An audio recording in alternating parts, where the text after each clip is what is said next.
You know, most of us forget about the Holocaust. Every hour Holocaust survivor dies today. Nobody remembers. Everybody remembers the older generation, but nobody ever mentioned the children of Holocaust, what happened to them. Children are totally forgotten in 20 centuries. Why? They suffer as much as anybody else. They're the one who was experimented. They're the one who was abused, beaten, tortured, abandoned, rejected, unwanted. And we have to recognize that the children are more important to God than anything else. Because when we were in Washington, D.C. with my wife, a gathering of Holocaust survivors, there was a table of all different flags, of different camps, but people were coming to my table and they were talking to me. And they were saying, we feel sorry for you. Why? I came to be sorry for you, that what you went through. And they said, no, because you have to carry this legacy.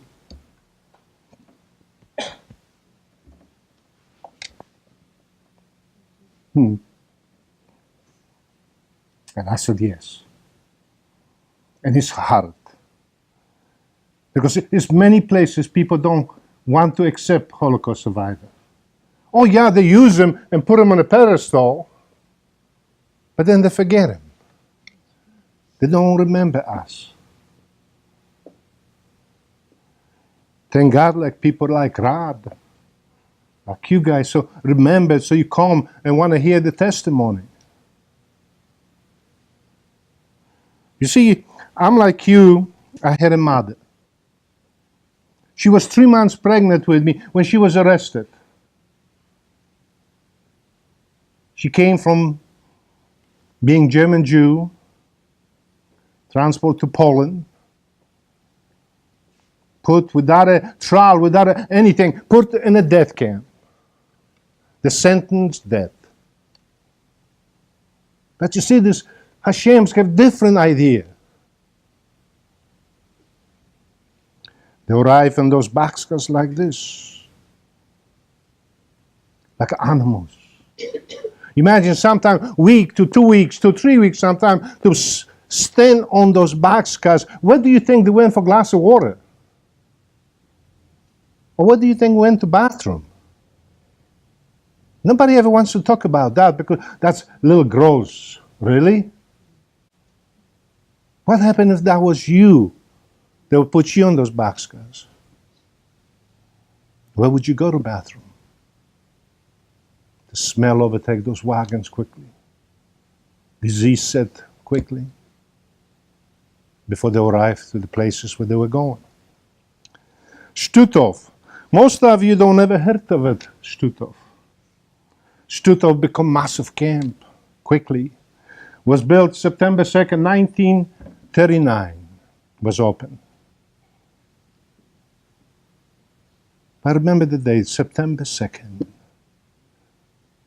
see, I was born September 2nd, 1943. Because every anniversary they save children for experimentation. Me and my mother was experimented.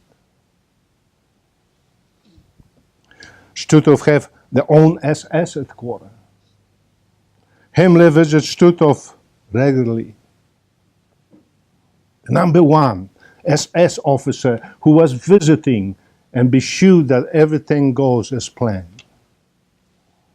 Just before he left, an issue an order. Kill as many as possible and do as much pain. He said, I will. Max Pauli was the first commander of that camp. SS, Gestapo type person, cruel people. Paul Winnehape was the second commander. He was the killer. He was the massacres. But if I would ask you, tell me, how many camps there were? Name some of them. Before you name it, I know what you're going to say. Auschwitz. That's the first thing you're going to say. Go ahead, Treblinka. Okay, keep going. Okay, keep going. Keep going. Helm, no, I will help you some of Madanik and all of the rest of but keep going. How about a 1,600 major death camps? Wow. Really? That's wow? That's not all of them. That's just a major camp. Holocaust in Washington, D.C. just came out with a real figure last year. 42,500 death camps. Now you can say, wow. Because you see, every major camp have sub-camps. Like Stutthof, for instance. This is Stutthof, right here. And all of those are sub-camps. Almost 27 sub-camps. They were killing, they were put in labor camps, experimental camps, prostitution camps, or so forth and so forth. But we have to get ourselves educated. Otherwise, we will never know.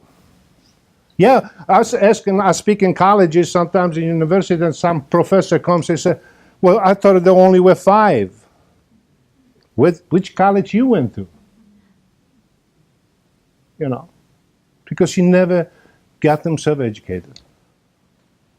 How old you have to be in a death camp? Look at those two. It could be your grandparents or grand-grandparents. Only thing separates you from them is the yellow star of David. At first. You see, first they came for the Jews. And then they come for other nationalities. Poles, Russian, Czech, Bulgarian, Romanian, Czechoslovakian, and so forth and so forth. And then they came for the Catholics, for the Lutherans, the Protestants, all different religions as well. Even Muslims went to death camp. Nobody talks about that. Even black people went to death camp. Americans went to death camps. Stutthof had got a list. Once you visit that, you can go and see the American sector, the Muslim sector, all different sectors. As I traveled to Syria, Lebanon, a lot of times when I show the pictures and show them where they came from, you know, that Muslims were as well, the Muslims start crying. They embrace me. You're not allowed to embrace a Muslim woman or man, but they do, because they saw the truth. And they came. Imagine women and children. Stutthof was known as a horror camp, where made a soap out of a human body. And the German bathed themselves in it. Would you be able to forgive or repent from that? This is the questions we're going to ask. More and more came. Children, little ones. They put those women like this on the cubicles. 3, 4 women in cubicles. And no heat. In Baltic Sea, where Stutthof lies, temperature drops 40 below zero. It gets cold, folks.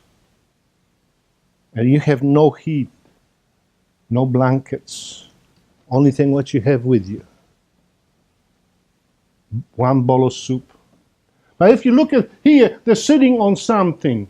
You see, this is a toilet they're sitting on.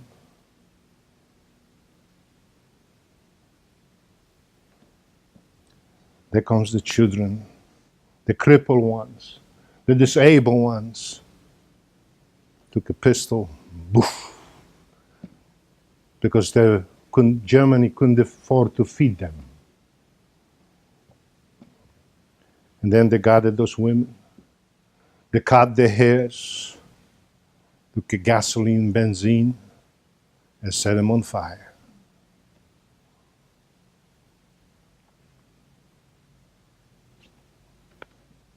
Did you ever smell human being burnt?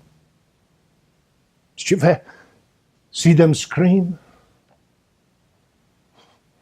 Not just only the Jews, all different nationalities. And then starvation came. Hunger. How many of you have been really hungry? I mean, really hungry. Did you look like that? Think about it. How about like this? And then introduction to Zyklon gas. Do you know what Zyklon gas is? When that 50 women and children, they strip them nude, they put them inside the building, they close the building, and the gas explodes. And you, first breath you take, first attack your lungs, your kidneys, your liver.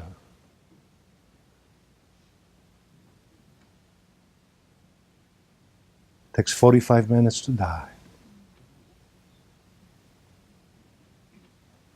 And then you're going to look like this. They're going to throw you in a pile of, and then they introduce you to something else. Some of them still alive. The ovens. All kinds of different people went to the ovens. Children went to the ovens. Grown-ups. Men and women. This is the result, the ashes. And then they spread all over the woods and dumped in the sea, called a cover-up. The Gypsies, the Poles, the Russians, the Czech, Bulgarian, Romanian, all different nationalities. And then they work on the children, experiment on children. Out of boys, they made little girls. Pregnant women who entered that camp, they pulled the babies out of the mother's womb and took a pistol. Abortion was nothing new. Every woman was examined. They pulled the baby, hit over the head, and threw right in the oven without even count. That's where I came from. Live in hell. Look at this little boy. Laying there on the table. Give him a tattoo. They will give him, cut his skull. Hope for hope that he survived for this time, for this season, so that he can give his testimony. So that people can listen. Would you be able to forgive? Children showing the tattoos. Well, let's talk about tattoos. Most people say, Peter, do you have tattoo? Yeah, where? You see, I try to confuse them. Well, you know, on the arm. Really, on the arm? How about it through the chest? How about it through the stomach? How about on the arms? How about on the chest? All different places, because every camp was giving different tattoos. Look at even underneath the arms, on the legs, on the bottom of the legs, on the chest. All different places give tattoos. Depends where you came from. Some of them don't. Some of them even got the block number where they stay, where they die.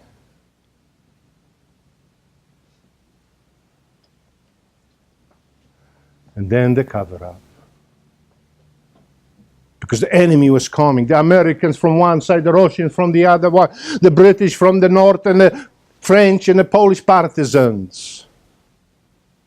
So the Germans put us in the boxcars and shipped us to Auschwitz for the final goodbye, because they couldn't kill anybody. Because what they were doing, they would put us on the marches, over, you know, call a march, and you walk and walk and walk until you die. Because you were human skeletons. And those who still was bouncing, so they took a gun and shoot him, save ammunition. So as me and my mama was she was holding me, and we were on a train going south towards Auschwitz. But the partisans blew up the railroad tracks. And all people were fleeing. The Germans dropped the guns and ran towards Berlin. So the women did the same thing. And my mama stood there, and there was a Polish lady on a railroad track. My mama was to her. And she said, would you take this child? I'll be back for him. Here's his papers. And she flee. The Polish lady said, yes, she have me. And she flee. Near a place called Toruń, Poland. That woman became my everything. She became my life. She became everything I knew. I forgot my real mother. That's me and her. I call her Matka. In Polish, it's mother. But I call her Matka. But in German, my German mother, I call her Mutti. So that way you know two different names of those women. She provide food.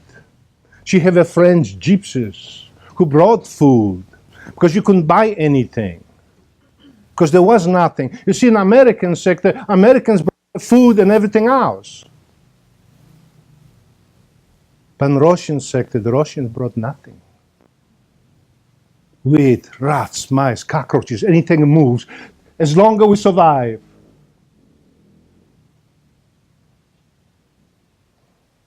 We live in places like this. The sewer was running in the bottom. That window you see over here, that's where I had a cat who used to sit in the window. That's the smells, and the sewer was running. Mildew everywhere.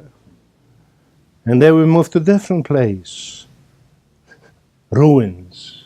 Because we were the German Jews. We were not, because we were German. And in Poland that time, where we were the lowest class there could be. So we couldn't get a nice place to live. Later on we did. When you read my book, then you see some of the pictures. I even live in a tower. Or like a castle, surround the wall. And I'd live in something like that. And then one day, now they come the Russians. They ask for papers. Hers is Polish. Mine is German Jew. And they took me away from her. They put me in an orphanage, like the police station. That's a prison. And I was looking through the little window and I was crying out, Matka, Matka, why are you leaving me? Why you don't love me?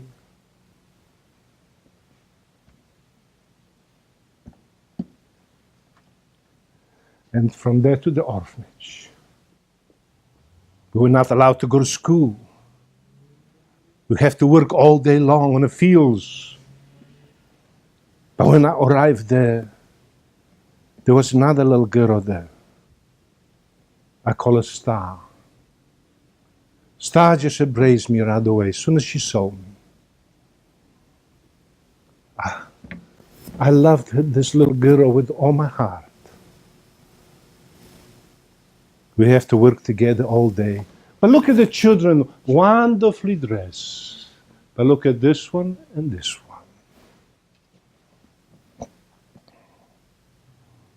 You know, first Hitler put a Star of David and Stalin did. Imagine after the war, have a Star of David on you as a child.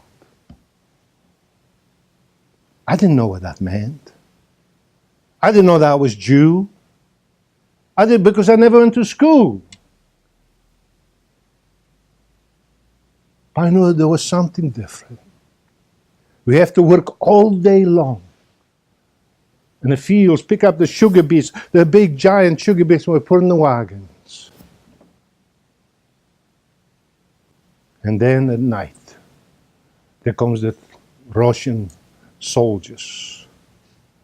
And they're taking the children upstairs. They start drinking. Did you ever see child abuse? Did you ever see a young girl abused by 4 or 5 men at a time? And then the boys. Would you be able to forgive? We came home to Matka. Matka always somehow brought me home with star. You have to walk in a funeral position. Every time a soldier dies, we have to walk on a funeral position. We have to flowers front of and the casket behind us. I never forget when they brought the body to one of those churches. The casket is there. Now the soldier says you're going to have to kiss because you're responsible for it. Because you guys killed Jesus. It scared the crap out of me. Because I remember there was a black angel there, and the soldier said, this black angel gonna put you to hell. And then he grabbed us, put us in a casket, closed the casket, and started beating on it. Do you know what that does for a child? You have any idea? As long as I live, I have this fear.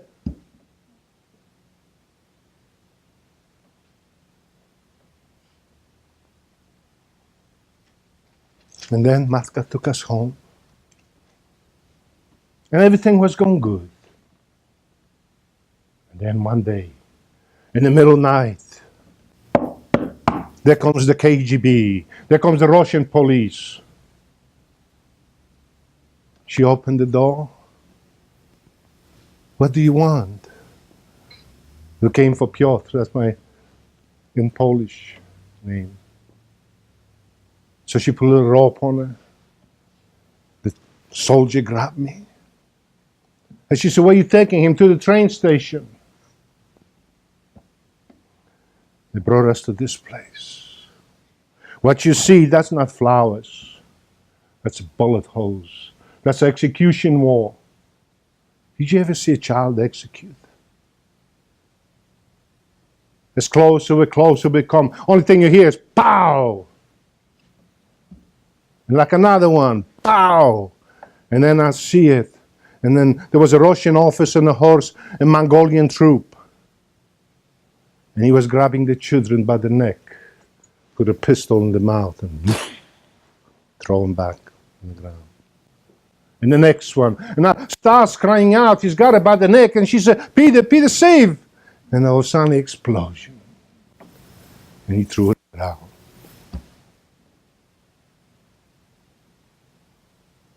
My best friend, laying there, eyes focused on me, blood coming out of her mouth, hands stretching out. That's what I see every day when I speak. Every day I see star.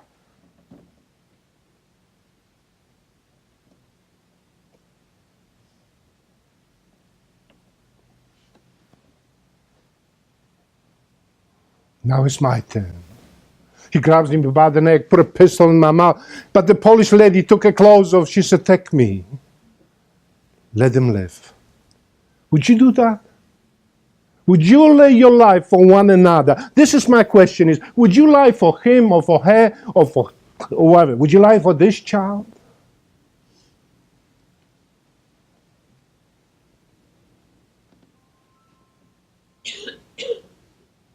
Take me. Let him live. She was not my mother. She was somebody else. She was a stranger. But she dedicated her life to God because she knew to take her own life was to save somebody else. And the Russian soldier and the horse said something to the other soldiers, and then they followed her home and raped her. That's Mama does. That's Mama's job, isn't it? Mama have to give their lives for the children.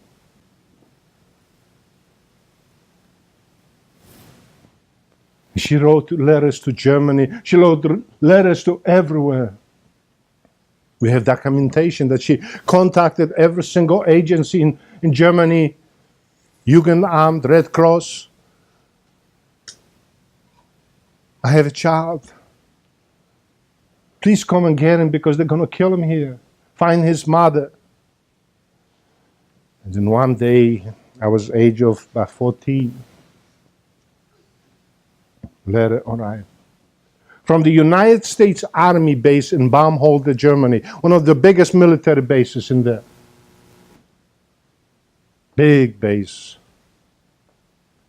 And said something in English. I never went to school, so I never know how to read and write. Only thing I know Polish language, and a little bit Russian. So I have the letters translate. And there was a little package with it, so we sell the nylons and chocolate, whatever that was in it. But it says something, your mother, because the letters were censored. That time they cut it out, only they want you to know what they wanted you to know. It says mother. And not even 24 hours later, there comes the KGB. Now they take me to real prison. And they ask questions. Who do you know in the American Army base? I don't know anyone. Reason you see this picture in color, because we were there with the German television making a documentary of my life. So we went over there, and everything is still there. The prison is there. The orphanages is there. And I'm sitting down, they tie your hands. They're going to ask you two questions.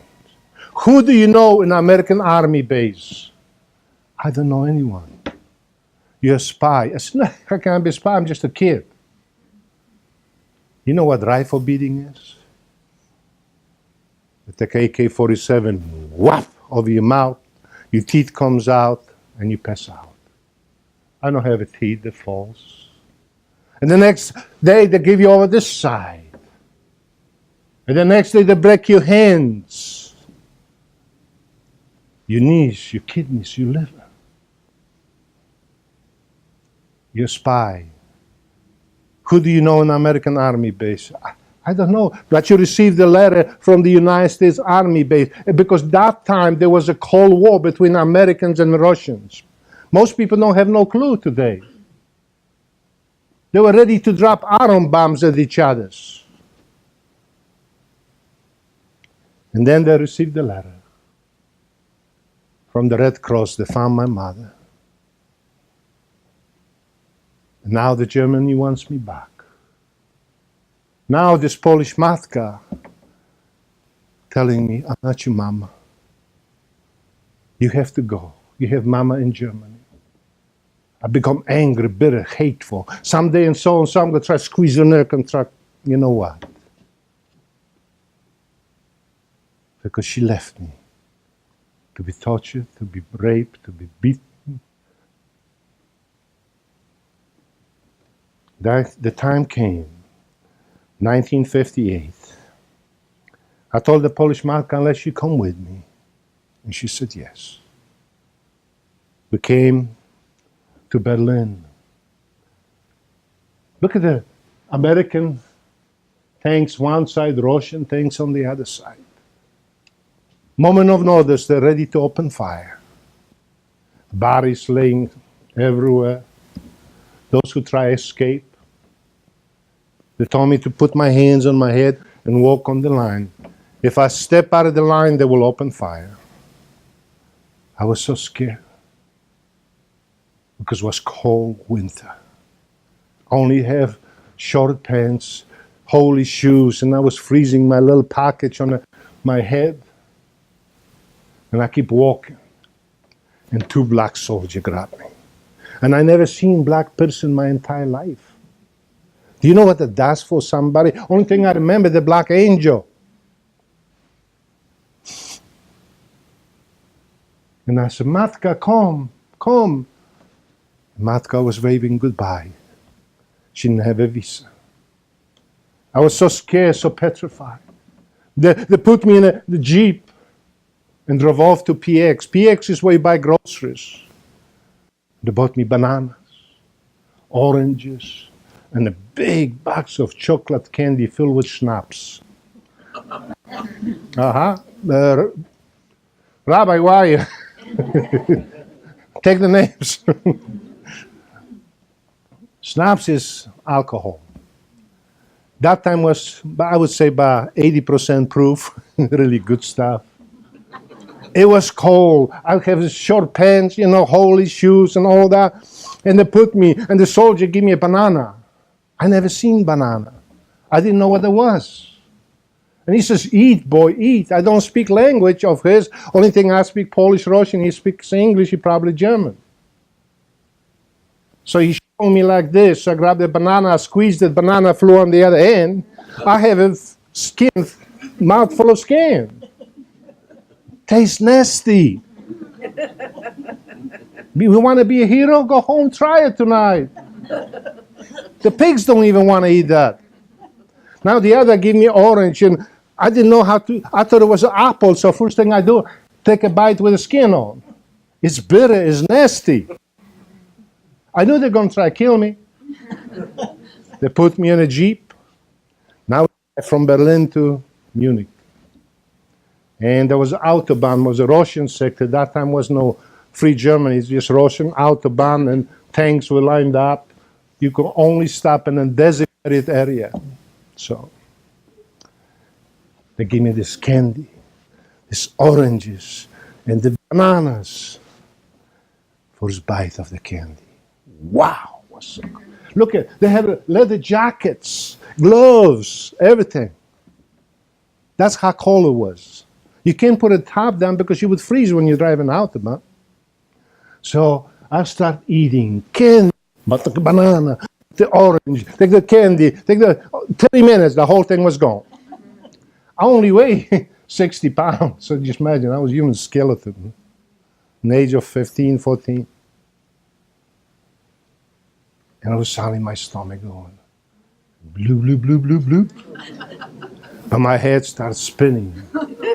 Instead of 2 black soldiers, I see 6. You've been there too, huh? Some of you have been many times there too. And all of a sudden getting worse and worse, you know, when my stomach going, the cramps. I tapped him on the shoulder and said, przepraszam panie, ja muszę już do ubikacji, proszę. Translate for me. She's my friend. I have to go to the bathroom, excuse me. Ona mówi po polsku też, my rozumie też. So you see, I have to go. And he turned around, okay boy, okay. Oh. I tapped him again. He don't know what I'm saying. Only thing he says, okay. Okay, banana, okay, orange, okay, candy, maybe it's okay. Okay, there comes the diarrhea. Oh. There comes the smell. Now this poor black soldier who was in the passenger seat, first thing he does, and he goes, now he looks like a white man from all this puking, and the other one stick his head out of the window. They were good soldiers. They just try to help, you know. When we arrived to Munich, because this man who was stick his head out of the window, his eyebrows totally frozen. They were solid white. His hair, you know, black people have beautiful kinky hair. So what he was solid frozen. And now, I'm not kidding you, when we stopped in Munich, first thing he did like this, they all broke off. I mean, he looked like, well, like me in a way, but, you know, white hair, you know, half bald. I didn't want to call my friend like that, you know, but I mean, they were good soldiers, you know, they try to help. So now it's time to meet my mother. And this is my mama. And those are my sisters. You see, my mama married a black soldier. And those are my half-sisters. But first, when I saw my mother, she was crying, said something in German, my lieber Peter, forgive me. That means, my love, Peter, forgive me. Now I speak the German language and other languages as well. But that time I only spoke Polish and a little bit Russian. I said, come closer, let me squeeze your neck. And she cried and she showed me her body. She was experiment, tattoo. And then I knew that she went through the same thing as I did. Only thing I could do is appraise her. We cried, there was no language. Because she spoke German and English, and I speak Polish and Russian. How would you communicate? What would you say to one another? Think about it, how hard that was. Now I was introduced to my half-sisters.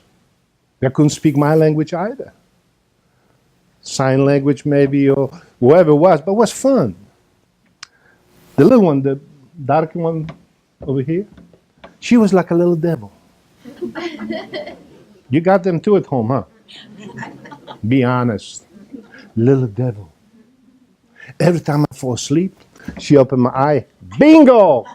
She stick a finger in and I hit for the ceiling and she takes off to mama. Muti. Oh, I want to spank her so badly. Mama, international language. Don't touch my child.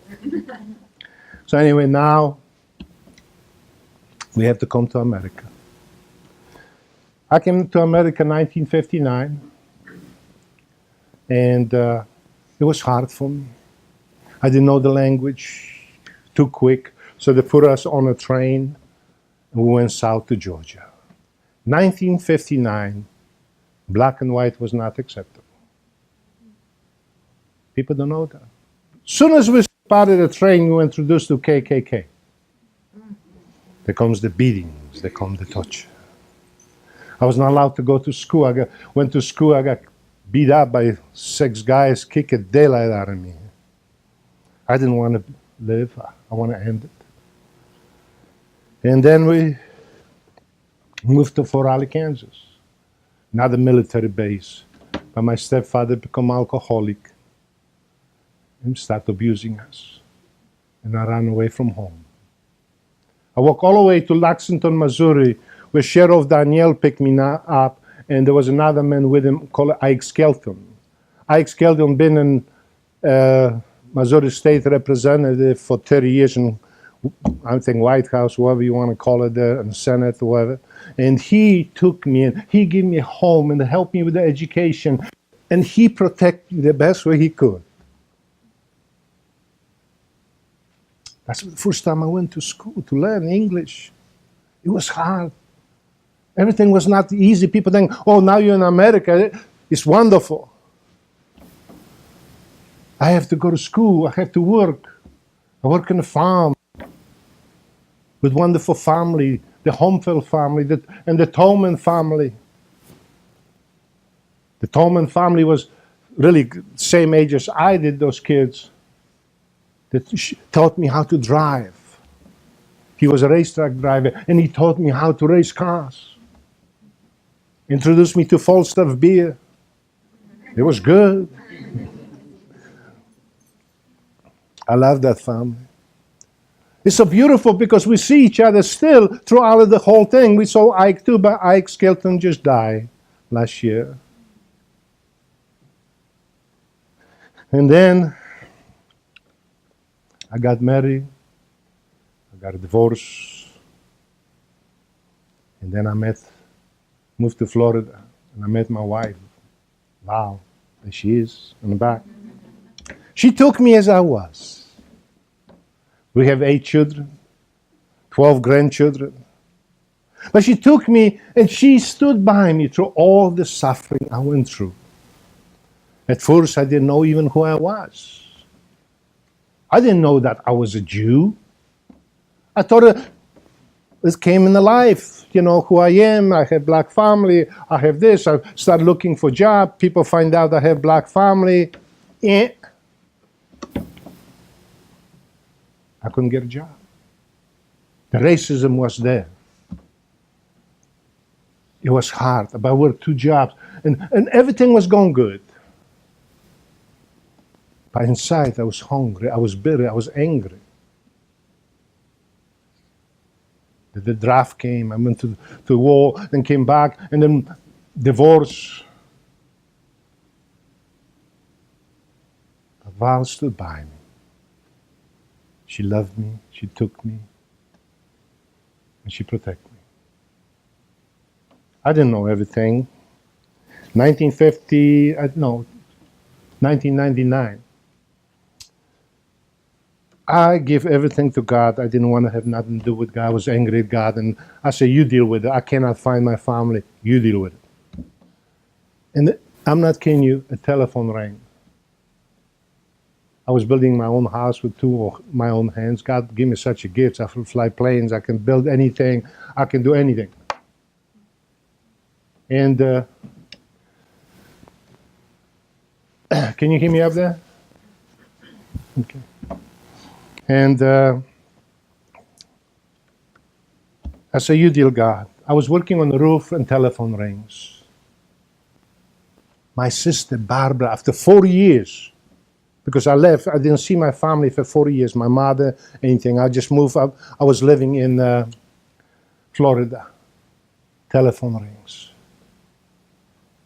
And my wife answered, she came running. She was white like a ghost. She couldn't speak for some reason.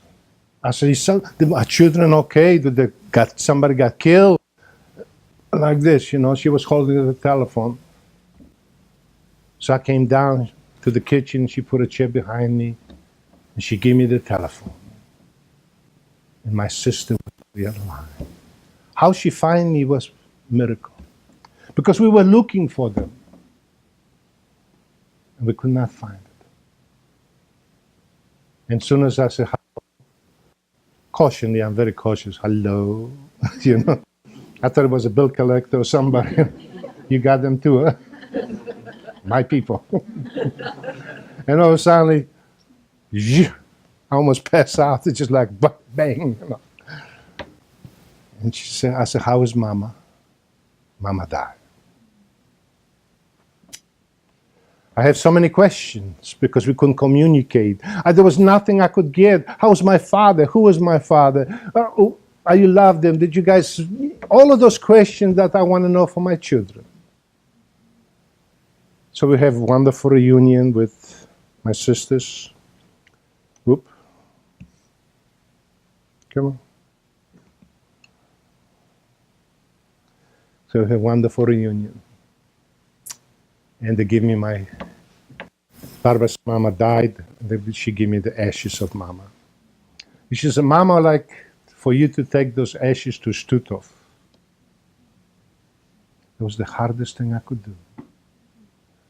I have Mama's ashes. She wanted to be with those women because she felt like she's not deserving to live. So I took some of my children with me, my wife. Imagine to go through the airport with bags of ashes. At that time, there was that Amtrak scare. You know what that is? I said, oh, Lord, what's going to happen now? Mama's going. I put that box, you know, Mama's going in the suitcase. And this lady the cop came and talked to this lady, and they're talking, Mama went through. I was so ticked off. Because as soon as I go through, every time I go, I have these metal pieces in me. So it's like beep, beep, beep, beep, beep, you know, they spread you like an eagle, you know. In my same thing, my daughter as well, because she goes through, she beeps all the time.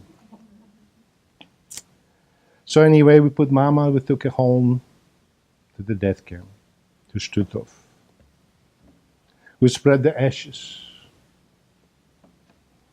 And we went through everything. We went through the Jewish sector, all different numbers. The women were the starved, hungry. The Catholics, the nuns, all different nationalities. Now you see, at first people think, well, the Jews. No, then the Catholics, the Lutheran, the Protestant, the nuns. It doesn't matter who you are. You see, Hitler knew how to use people, how to make them follow him, and then he used them and he put them to death as well.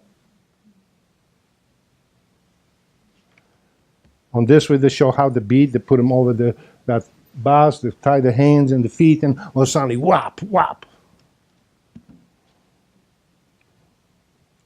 The way they arrive, the gas chamber, with the bodies laid, families, members, the injection table, where they pull the babies,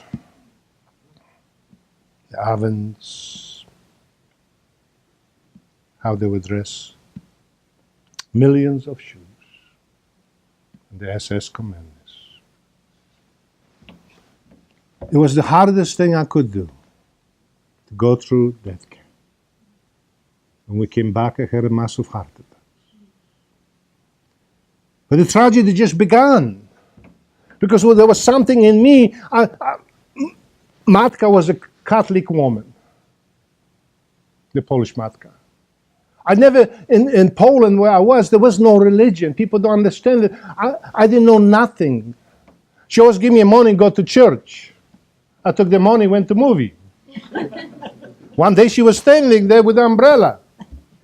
You know what umbrella is, right? When you think, but she used the umbrella the other side. And oh, I got licking. But then she cried. So I didn't know any religion. Only religion I was introduced was in America. Yeah, I was like the rest of us, going to churches. I was ministering, all these places. But inside I was dying. And the time came. I started researching. Because once I went to the death camp, I knew who I was. I was Jewish. I have to know my religion. I have to know my people. I have to know all about me. I didn't know who I was. When I first time I find out that I'm a Jewish, I was just like, when we received the letter from Red Cross, they say your mother was arrested. She had the prison number.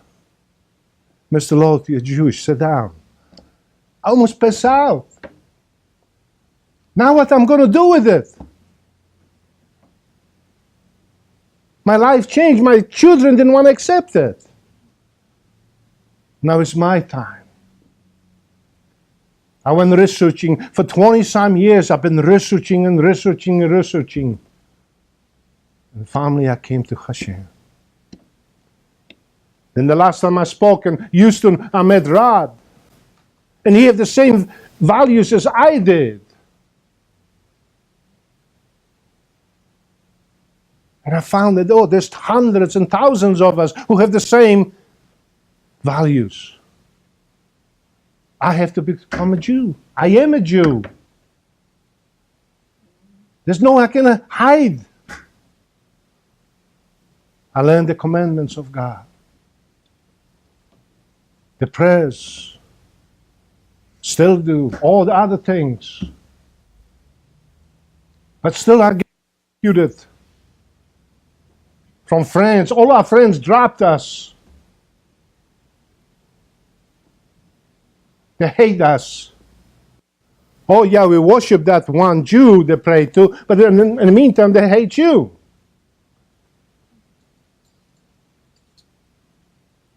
It's not easy. But to worship Hashem, I would give my life for it. And I would give my life for you guys as well. Because that's how we are. I read in the papers all the time, Holocaust survivor gives the life for somebody, for children, for some, in Washington, D.C.